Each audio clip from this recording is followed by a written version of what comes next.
Well, good afternoon everyone, or happy evening as this goes out. Happy Monday. I hope you've all had a fantastic weekend. I am back with another little Tenerife and Canary Islands news update, just to keep you in the loop with what is going on over here in Tenerife. If you are new to the channel, make sure you subscribe. There is loads of videos, live streams, excursions, all kinds on the channel, so do check it out. And if you do enjoy the video, give it a little thumbs up as well. We're going to start, as we always do, with the COVID update. We've seen a slight little increase in the Canaries of COVID the last few days. 159 new cases overall, 2 COVID deaths in the last 24 hours as well. Just to mention that Fuerteventura have gone back into level 2 due to their numbers have gone up a little bit, and they have given a bit of a warning to everyone else. If your numbers are going to go up, you are going to go back into these levels and these restrictions. Thankfully for Tenerife, we're still in level 1. We're still pretty okay over here. They have detected 159 new cases of coronavirus in the Canaries in the last 24 hours. 74 of those new ones are in Tenerife, 43 are in Gran Canaria, 22 in Fuerteventura, which is quite high for them. They're only a small island compared to here. 18 are in Lanzarote and 2 in La Palma, and unfortunately 2 COVID related deaths have been reported as well. A few concerns as well with a Delta Plus variant being detected in the Canaries. They have detected a couple in Tenerife of that variant, so we are trying to be very careful with that. Obviously they don't want to start moving back levels. There was a little article where they did, they were talking about possibly starting to reuse a few certificates and a few requirements when you check into the hotels, like those COVID certificates and things. So we'll see what happens. Hopefully our numbers start to drop again. They were always going to go up a little bit with the Halloween parties and events and things that were going on. Booster jabs going very well with them. 55,000 booster doses of the COVID-19 vaccines have been given to residents and staff of nursing homes. So the vulnerable, they are going through those, and the over 70s as well, doing very well with those boosters, getting them in. In terms of cases overall on all of the islands, active cases, there's 1,751 in all of the Canaries. Of that, 813 are here in Tenerife. That's the highest number. Gran Canaria close behind with 628. Fuerteventura 166. Again, they are in level 2 now. Level 2, yeah. Lanzarote 101. La Gomera 22. La Palma 20, and El Hierro 1. So we've seen a little increase. Nothing to really panic about. As I said, it was going to happen with those Halloween parties. Let's hope we can get it back down again, and then we are going to see a little bit of an increase at Christmas. It's going to happen, but hopefully it doesn't start to push us too much into these level 2, level 3 restrictions again. Everything has been pretty a-okay over here. I've not seen any problems, heard of any issues, apart from these slight increases in numbers, which are what determine the levels, of course, and those restrictions. Going to go into the other general news from Tenerife now. There's a few articles to go through here. I'm going to carry on on the topic of COVID. The Netherlands have gone back into lockdown as unvaccinated Austrians face the same. So Netherlands not doing too well with their numbers. They've gone back into a bit of a lockdown, so we might see less of those arriving in the Canaries over the next few weeks, and potentially Austrians as well, particularly if they are unvaccinated. So hopefully they get their numbers down, because they are a large portion of the tourists that come over for the winter. So hopefully they can get those back down. But it does just show we can very easily go back to where we were with these lockdowns, with these restrictions. It can just as easily go backwards. So let's really hope we stay on these good numbers and do our best to keep it down. I really don't want to go backwards. I'm sure you don't either. Another little interesting story here as well. A taxi driver hands in 10,380 euros that he found at Tenerife South Airport. I read the whole article. I will leave it in the description. He found this bag at the airport, did ask around, no one, laid claim to it. So he put it in the back of his cab. He was going to take it to the police station.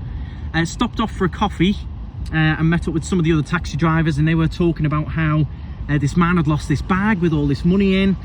So the taxi driver went out to his car, had a look in the boot, opened this bag, just pulled out hundreds and hundreds of €100 bills. So of course handed it over to the Guardia Civil, and it was reunited with its elderly German owner. Hopefully he gave the taxi driver a bit of a reward. But credit where credit's due there. Taxi driver could have just kept it all. He did hand it all in. They get a bit of a bad rep, the taxi drivers. I give them a bit of stick sometimes as well. But credit to them. They returned all that money to him. I think the Guardia Civil probably had a few questions about where it came from before he got it back. But nice story that. It is nice to hear that, you know, people giving back. Another article here, I mentioned it in the last few videos of these news updates, and I'm going to mention it again. You've got to be careful when you do go to these beaches and go for a swim. A 55-year-old woman has drowned off the south of Gran Canaria. They received a call at around 3:30 p.m. reporting that lifeguards on the beach had rescued a woman from the sea who was showing signs of drowning. They did try CPR, and unfortunately it failed, and she did unfortunately drown, and she did die. So do be very careful when you're having a swim. Obviously it looks absolutely gorgeous out there. It is very safe, but just keep an eye on those flags. I always mention them. They do have coloured flags on the beaches for swimming. You've got green, you've got amber, and you've got red. Be careful because we do get rip tides, we can get big waves. So just be careful. If you've got someone with you and it's only you going in for a swim, just ask that person just to keep an eye on you. It happens all the time. People don't believe me when I say it. Here's another article here.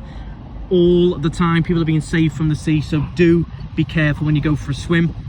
Of course, go for a swim. I'm not saying don't, but just be a little bit more careful. People switch off, go into holiday mode, and you know, maybe swim out a bit too far or something like that, and it can unfortunately happen.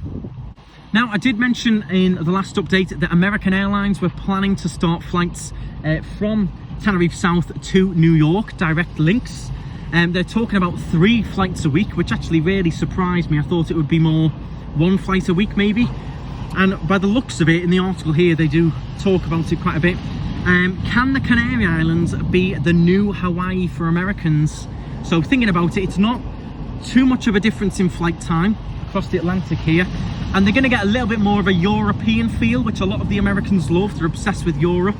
So we could potentially grow massively for the American market.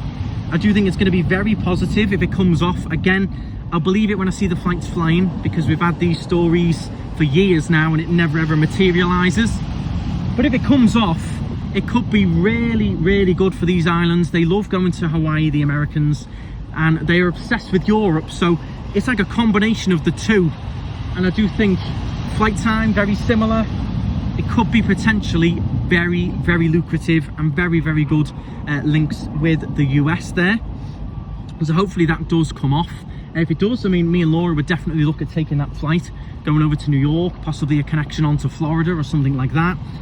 So good for the residents here too. I'll have to buy a lot more automatic cars, I think, for the car rental. Definitely. They won't drive a stick shift, as they call it.